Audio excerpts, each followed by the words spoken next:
What's going on, everybody? So today we're going to talk about Zenabis.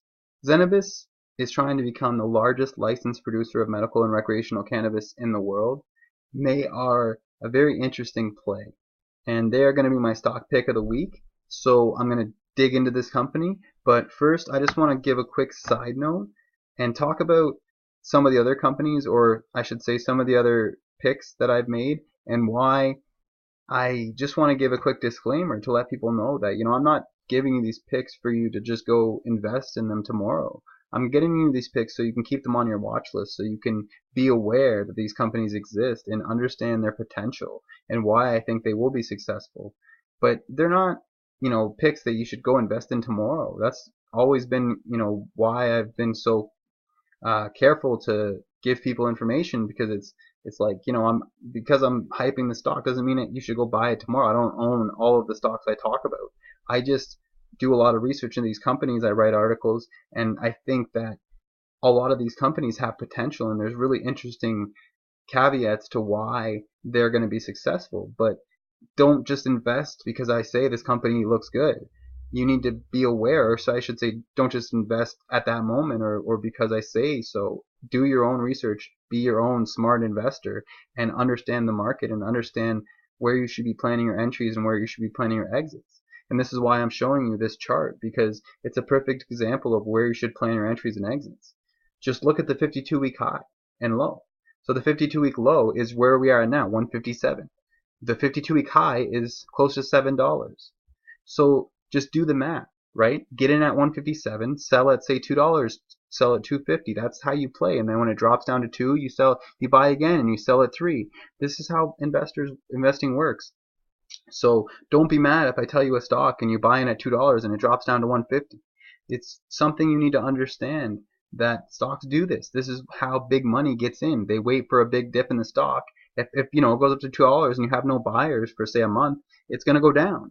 And then as soon as the big money sees their perfect opportunity for their entry, they get in, which is why you're seeing this bounce today. It's going up, 3 cents in a day because it's seeing a bounce, because it's found a floor, because the 52-week low has been breached, but it's found its floor. And that's where you have to recognize the opportunities. Now, again, I'm not just saying go out and buy this tomorrow. I'm just saying this is an interesting company and you should need to keep it on your radar, and why you should be your own thinker and let yourself think about companies and where you should be investing, rather than just take somebody's advice. You need to understand these companies and do your own research, but I will at least point you in the right direction, and that's what I do here. So they have 4 facilities producing, but not fully producing, because only 3 of them are producing at the moment. As you'll see, Delta, BC, Atholville, New Brunswick, and Stellarton, Nova Scotia are the only 3 facilities that are actually licensed and producing, whereas Vita Cannabis in Stellarton is not fully productive. It's only been licensed for the past month and a half, but they've already gotten it up to close to full capacity. So you can see that with these facilities, we're going to see increase in production, because they are trying to become the largest producer of cannabis in the world. And with their 4 facilities, this one here in Nova Scotia, in British Columbia, and then New Brunswick, and then Nova Scotia, Vita Cannabis, and then their facility in Langley, which is actually a greenhouse facility, which is looking at full capacity to be 426,000 kilograms once fully converted. So it's a 380,000 square foot facility, but they're planning to have over 420,000 kilograms of capacity once they're up to full production. So this is not a licensed facility. This is their greenhouses in Langley, so it's obviously grown with the sun, which a lot of people say is actually better for the product. They say, having the option to do both is something that is more potent, because the product does better in sunlight. I'm not saying I believe this. I'm not saying I do research into this. I'm not saying I know anything about this. All I'm saying is that this is something I've heard people talk about. So it's something to keep in mind, that maybe they are trying to go with the greenhouse grow to be more optimized for their brand, for them to sell themselves as a greenhouse product. And that allows for them to reach a market that may be hesitant with some other product because, like I said, maybe they believe that, growing it from the sun gives you a more potent product rather than if growing from artificial light. So that's definitely a topic that can be talked about on a different channel, or if somebody knows anything about this, maybe they can make some comments below. But overall, I think that it just gives them a kind of an edge on the market with that ability. Now, Aurora is kind of doing the same thing with their Aurora Sky facility, so it's not like it's incredibly unique. And their capacity is going to be close to what they're producing at Zenabis. So there's also that to keep in mind. But just, looking at their facilities that they already have operational, they're pretty productive facilities. You're looking at close to 9,000 square feet of operational area and close to 5,000 square feet of cultivation space, and close to 61,000 square feet of cultivation space already. So that's already, and they actually just put out a newsletter saying that they have expanded another 3,000 kilograms of production capacity at their Atholville facility. So just another thing to keep in mind, right, that they are already producing cannabis. They are already producing, or I should say, marketing oils. They're not necessarily producing oils yet, but they're marketing them. If you go down to the bottom of the page here, you will see that they are marketing cannabis oils. And they have 3 there with a high CBD cannabis oil. So that's something that might be very, very good for the medical community, and even for people that just want to use for health and for all kinds of benefits. Then that's what people will be looking for. Even if they don't smoke, even if they're not even interested in cannabis at all, they might want to use that for their health, and that's something that's appealing to everybody. So this is building your market share and being accessible. So like I said, these products here, as you see, their MK Ultra, their Ultra Sour, their WAPA, they're all being sold pretty much at all stores throughout the East Coast, definitely in BC and Alberta, and pretty much in every province in Ontario or in Canada. You can find Zenabis products. So the thing you want to realize about this company is that they are looking to have at full capacity something like 500,000 kilograms at full capacity. So that's 500,000 kilograms of cannabis each year, which is pretty crazy, I know they talk about that, over here in their facilities. They have a quick breakdown of where they're trying to get, and so you see here 479,000 kilograms annually once fully built out and optimized. So obviously that's probably going to take 3 or 4 years before they're fully optimized, but you can already see they already have close to 100,000 cultivation 100,000 kilograms in cultivation annually currently. So it's not really that huge of a jump. It is. I mean, it is. It's 4 or 500%. But still, it's what I'm trying to say is that it's something that we need to be aware of. You need to keep an eye on when these facilities come online, how they're able to fully optimize. If they're not able to fully optimize and it takes them a long time to set up these facilities, their stock price might not go anywhere for quite a while. But just be aware that getting in early in these companies will allow you to be ahead of the game when they do come online in 3 or 4 years even. That's why, when you got to understand about investing, you can't just be investing money you don't have or you're not willing to be able to lose.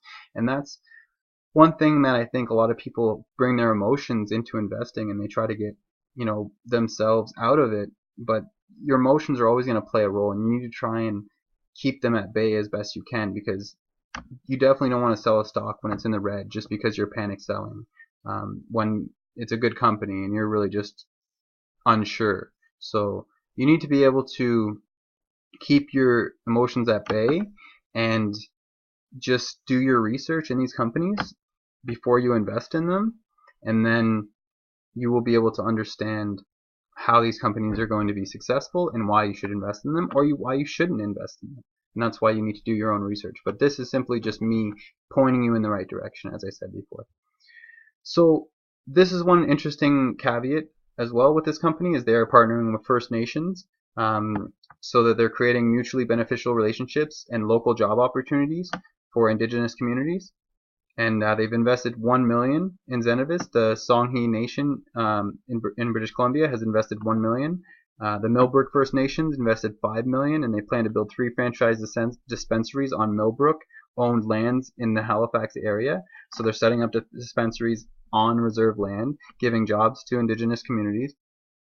And their Atholville, Nova Scotia facilities in proximity to the list of First Nations, and they've employed a number of their band members. So they've also sorry if I'm messing up the name, guys. The Listujuf or Listugov, I don't know, Listugo. I don't know how to say that. The First Nations band from Quebec. So Listugoy maybe, Listugu. I don't know. But anyway, these guys have invested, as you see, close to 10 million. These different First Nations communities and Indigenous communities.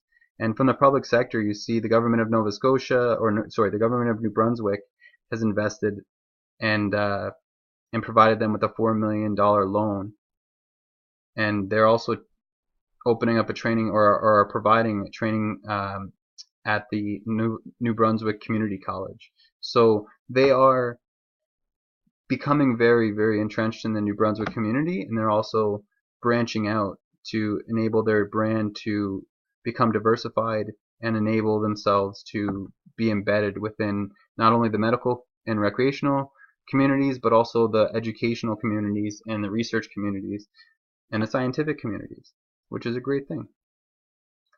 So they've also partnered with Shoppers Drug Mart, and they signed an agreement. So shoppers may purchase dried marijuana and cannabis oil from the Zenabis medical branded product line, subject to any and all regulations.